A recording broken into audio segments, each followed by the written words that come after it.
నమస్తే అండి. ఇప్పుడు మనం చూస్తున్నది సీతంధార్లో లొకేట్ అయి ఉన్న ఇండిపెండెంట్ హౌస్ అండి. ఇంటి ముందు రోడ్డు అయితే బాగుందండి. 30 ఫీట్ రోడ్డు ఉంది.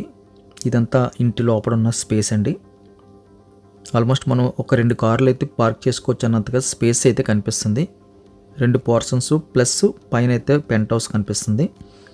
విజిటింగ్ టైంలో కంప్లీట్గా అయితే లోపలంతా కూడా చూడడానికి అయితే విజిటింగ్ ఏర్పాటు చేయగలుగుతాం. ఇది పై పోర్షన్ అండి. సేమ్ ఒకే డిజైన్ అయితే కనిపిస్తుంది. చివర్లో కూడా కొంచెం స్పేస్ ఉంది. లెఫ్ట్ సైడ్ కూడా కొంచెం సందులాగా విడిచిపెట్టారు. బ్యాక్ సైడ్ కూడా మనకి చిన్న బ్యాక్ సైడ్ బాల్కనీ లాగా వచ్చింది. ఇది మనకి సెకండ్ ఫ్లోర్ అండి.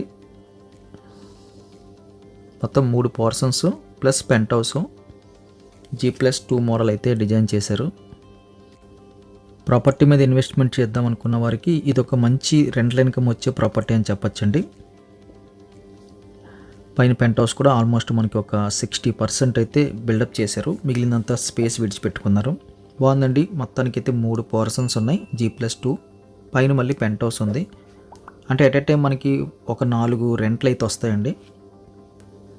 ప్రైస్ కూడా మనకి రీజనబుల్గా చెప్పడం జరిగిందండి. ఎమర్జెన్సీ సేల్ ఉండి తక్కువ బడ్జెట్కి అయితే ఇవ్వడం జరుగుతుందండి.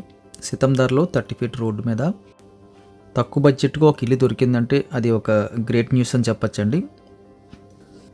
బాగా రేర్గా దొరుకుతుంటాయి ఇలాంటి మంచి ప్రాపర్టీస్.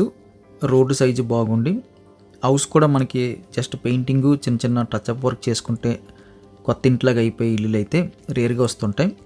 అందులో ఇది ఒకటి ప్లస్ పాయింట్ అని చెప్పచ్చు.